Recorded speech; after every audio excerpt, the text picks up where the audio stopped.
Hi there, my name is Tendai, and standing with me here is one of Africa's top engineers, one of the bestest, hailing from Zimbabwe. He has done sound for captains of industry like Bill Gates, like Richard Branson. He works with South Africa's biggest, well, not just South Africa, but Africa's biggest technical companies, Gearhouse. He's done sound for MTV Base, Nickelodeon, BET, Comedy Central, you name it. Here back home in Zimbabwe, he's done sound for the likes of Oliver Mtukudzi. He's done sound for Dudu Manenga. Who have you not done sound for? Wait a minute. The man I'm talking to today is called Remember Chaitezvi. Hi, Remember. How are you? I'm so happy to be catching up with you once again. No, it's always good, like seeing you and also catching up with you. Yeah. Remember, who have you not worked with? Because you have just about worked with everyone. The truth of the matter is I've really worked with some really amazing people, like from Zimbabwe. Just think of some of the people that I've done work for in Zimbabwe is Ambuya Stella Chiweshe. I think for me, that is like really a legend that I worked with, and I was just really blown away by the heritage, by the culture, just how she would just express African music. Now let's go back into your heritage.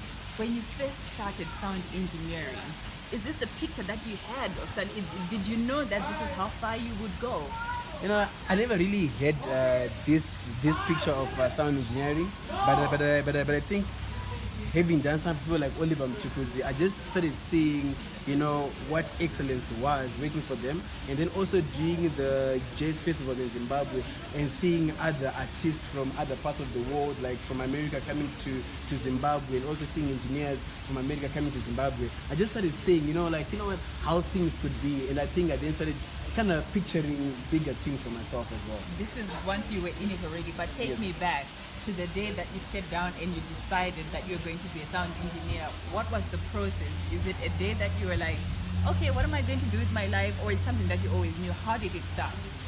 That is really a funny thing, because at one time I thought I was going to be a rock star. I thought that I was going to sing, become famous, make lots of money. Sound engineering. Exactly, But then what then happened was my father sat me down. He's like, dude, what did you achieve this year? And this was like in 2001, 16 years ago.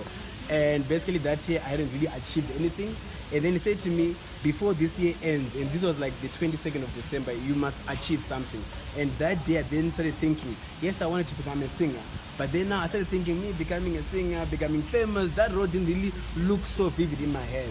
But I then thought I also wanted to become a producer. And then just looking for the information to become a producer, it then led me to understanding there's something called sound engineering. And basically that's how the journey started. So what did you do from there on? I want you to talk to someone who's watching out there who's saying, I want to be a sound engineer, but I don't quite know how to do it. How exactly did you then maneuver from that point forward? Yeah, so basically I then went to meet up with this person. His name is Gideon Zamimba. He used to play with people like Mechanic Manyeruke, people with like Brother Sam, and in a way you'd get like a home studio where you'd actually produce artists. So I went to meet up with him and say, I want to become a producer. What should I do? And then he said to me, for you to become a producer, you must have a good ear. For you to have a good ear, you must become a sound engineer. And then he said to me, you'd also connect me with people from Grammy Radio, this studio, like I forgot the name in Zimbabwe. And then I remembered that, okay, my uncle was Albert Kapontoro. He used to play bass guitar for Oliver Mtukudzi. So I then just went out there, met with my uncle, and I said to my uncle, I want to become a music engineer. That's what I thought it was called then. And then he then connected me to the band, and the journey started in sound engineering. So what lesson did you learn at that point in time that you would tell a young guy out there who's saying, what I'm getting is seeking out information, but what else did you learn that you would say, hey, you know what, get up and do this exactly, this may work? Yeah. For me, for example, if there's one thing I'm going to say to someone out there who would want to become a sound engineer is you must seek out people who are already sound engineers in the industry.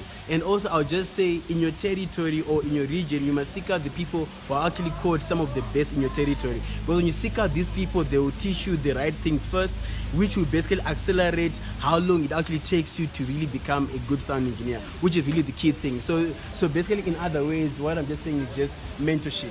Seek out the right mentorship. That's what I'm hearing, but is there schools for sound? Does it even help to go to a school for sound engineering? Going to school for sound engineering is good in that it teaches you fundamental theories. But actually becoming an effective sound engineer takes mentorship.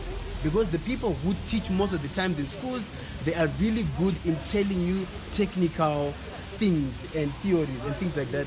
But in terms of what client actually expects from a sound engineer, that you need to speak to mentors, guys actively involved, working on a project now and last week, and working on a project the following week. Future. Exactly. So it's mentorship plus the education.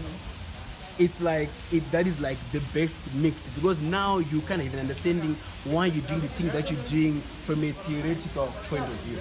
And then you also then get the practical from people who've been in the field. Exactly. Now, a lot of people look at sound engineering as,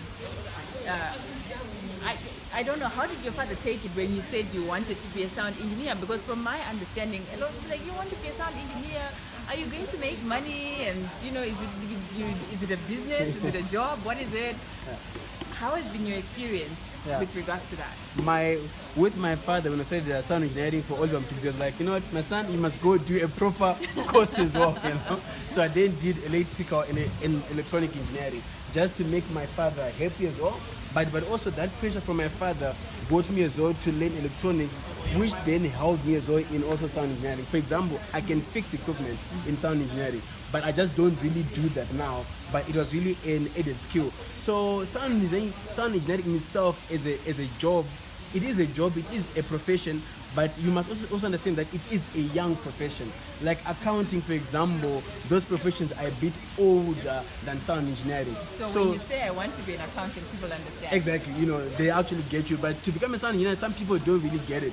But for you to also make it as a sound engineer now, that's when you need the right people around you to also help you on the different things that you need to do to be able to be a successful one. Yeah. Now, okay, lastly, as a parting shot, what would you say to anyone out there who wants to be a sound engineer today, now, apart from mentorship in terms of managing the business and actually just becoming it from your experience? Okay, cool. So I'll just say to someone out there, being a sound engineer is an amazing thing. But also being a sound engineer, you know, you need to find people who can actually mentor you properly, show you the right steps. Because at one time in my life, I thought that all I needed to be was become a sound engineer who was good, and then I'm gonna make lots of money, and then my life is gonna be sorted.